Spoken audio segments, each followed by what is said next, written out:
Upon my arrival in Colorado, I spent a few days sitting in and connecting with members of the Gambian community. This state is a home to a vibrant and growing number of Gambians, which offered me an opportunity to reflect on the stories I wanted to pursue during my time here. Among the many possibilities, I decided to meet with Dr. Bakary Jallow Sonko, a respected Gambian who has made Colorado his home since 1995. Dr. Sonko graciously welcomed me into his home and shared the inspiring story of his journey from the Gambia to the United States. 1995, what was Natajang? The way Natajang, Medokano MRC in Canada, I was a research scientist at the Canada MRC. So, Palaso Nata Fintijang at the University of Colorado Health Sciences Center. So that is the School of Medicine here. So Opalaso is related to Nkadu Gomenkin Keneba and also Otmonum Brimbe Cambridge Mena PhD Kekang. So now Opalaso apply and young Ofala. Or that's the so being Ofala, okay. I would like to come to the United States, but Janimina, I would have to bring my family along. I cannot come by myself. I don't want to come by myself. And they decided to do that. We spent several weeks here, among Gambian at all. So at one time, Lemun, my wife, Fintita, and she met one of the Gambians. And that's how we connected with the Gambians. But it was a very small community at that time, maybe Mantambi 10 people at that time, I would say. His path began in the heart of the Gambia, where he nurtured a passion of education and envisioned a life full of opportunity. Driven by determination and a desire to build a better future, Dr. Sonko eventually made his way to the US, where he faced the initial challenges of adapting to a new culture, navigating the education system, and building a new life from scratch. Whenever you go through sometimes you find challenges. One of the challenges that I encountered was after I left MRC, I went on to, I was hired by US FDA, United States Food and Drug Administration, as a fellow. And that as a fellow generally means a limited time. And I spent 2 years with them. So after I left the FDA, that coincided with the recession. That was very tough to get a job. And so at that time, that was, I would say, that was one of my worst challenges.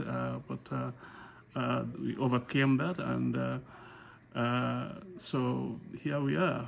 Despite those earlier hurdles Dr. Sonko preserved, over the years, he has achieved significant milestones both professionally and personally, and has been a respected figure within the Gambian diaspora in Colorado.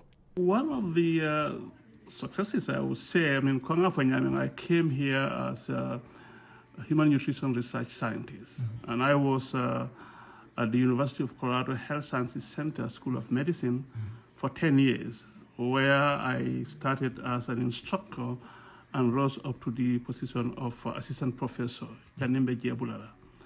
And so that was one of the achievements. The other achievement which I considered substantial for me is Ntela Najang was not just purely for myself. I wanted to come here and give opportunity to my children for education and for other things. And Alhamdulillah, I have 4 children. 3 of them are female and 1 is a boy. We have been able to put them to school successfully, and they are all productive citizens now. Our conversation also turned to the current affairs in the Gambia. Dr. Sonko shared his thoughts on the country's political landscape, expressing concern about the governance under President Adama Barrow. He emphasized the importance of democratic accountability and the need for leaders to prioritize the well-being of Gambian people. I will agree with probably most people about Jammeh's time, which was a dictatorship. And I don't think any reasonable person or any patriotic citizen would like your country to be in a dictatorship. So I completely oppose that. And I did what I could during that time, Pruka Ajeko dictatorship mfindita okono. Now that Mbota dictatorship kono for since 2016 or 17, I would rate Barrows as, of course, this peaceful environment, but I think there are a lot of deficiencies there that can be corrected to make it a better government and better environment for all citizens. I think one Barrows seems to be pretty soft. You hear people and you see generally you have, for example, a lot of corruption being said to be occurring in the Gambia. And those of us who go there, we see some of that personally. And I think he has made some pronouncements that he's going to stand against corruption. But the question is, what sort of stance has he done to, not to completely eliminate, but to diminish corruption as much as he could? And I've not seen him do that sort of actions that I would have expected him to do in order to eliminate corruption. Because if people are corrupt and people commit corruption, there has to be some accountability.